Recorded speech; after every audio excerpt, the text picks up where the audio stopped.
Hi everybody, it's Alice with It's a Cake Bakery and welcome to Baker's Tip Monday. Baker's Tip Monday, I've designed this, guys, to answer the questions that you have. All you have to do is drop me a comment below and ask me any question about measurements, desserts, how to do this, how to do that, anything concerning baking or bakeries, and I'll do my best to answer it on Baker's Tip Monday, which airs every single Monday. So make sure you get your question in, drop that comment below, and yours may be the next answer I give on the next Baker's Tip Monday. But to start this Baker's Tip off, I'm going to go ahead and start it with a question that every bakery get, and that is prices. Well, Alice, why do one bakery charge this amount and another one charges this amount? Here's your answer, guys. When it comes to different prices with bakery, in most cases, it includes this, guys. One bakery may charge higher because, one, they could be cooking from scratch. And when you cook your cakes, or bake, I should say bake your cakes from scratch, they have leveling agents. They need the flour, the sugar, the eggs, all these ingredients to bring your cake to life.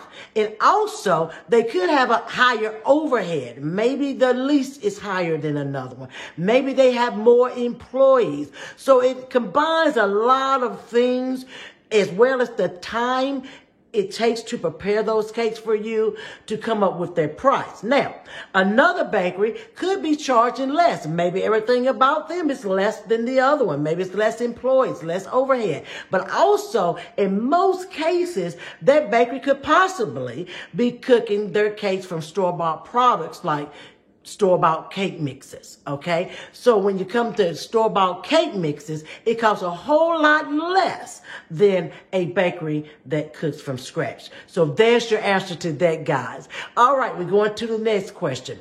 Retail or commercial bakeries versus at-home bakeries. Now, when it comes to commercial bakeries, these are bakeries you get in a car, you drive out, you can go in there in the restaurant and eat a cake. When it comes to their prices, in most cases, a commercial bakery is purchasing their supplies in bulk.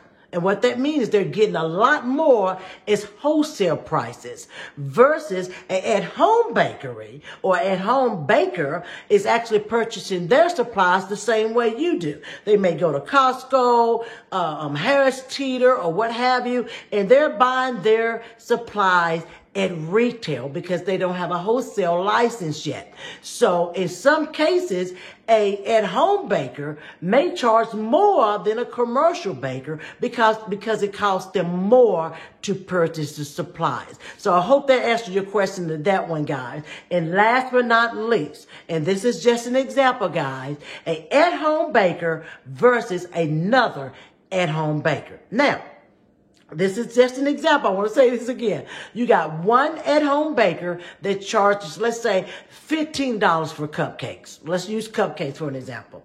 For 1 dozen of cupcakes. Then you have another at-home baker that charges $40 for a dozen of cupcakes. Now, let me tell you the difference in the prices or why it's possible that the prices is different. Let me explain to you why. Let's go ahead and start with the at-home baker that charges $15 for a dozen of cupcakes. In most cases, the $15 cupcake baker is more than likely doing it as a hobby, guys. It's probably just for fun. They're not trying to make a profit on it. They don't need the funds as a way of income. Versus the other at-home baker that's charging $40 for a dozen of cupcakes is using it for a way of income. Maybe the $40 cupcake baker is trying to reach goals. They have a goal in mind to get their own bakery. And so they are itemizing all of their costs. For an example, they're charging you for the cupcake holder that they have to purchase. to put the cupcakes in it to hand it to you. They're charging for the eggs, the butter, the sugar that go into frosting, the butter that goes into frosting, the time it took to design the cake for you. And in some cases, they may even charge you for the travel for pickup and delivery to purchase your items. So keep in mind, guys, that when you have an at-home baker, one of them is cheaper than the other. I always say this all the time. You do get what you pay for. But at the same time, guys, I want you guys to start giving these at-home bakers some credit. There is some really bad, tough at-home bakers that is baking the cakes from home. They don't have a commercial site, but they're just as good, if not better, than a commercial bakery. So keep that in mind, guys. But also, while you're keeping that in mind, guys, I need you to subscribe. Hit that button, guys. Please don't wait for anybody else to subscribe. If you haven't subscribed to my channel, please hit that button now. Subscribe.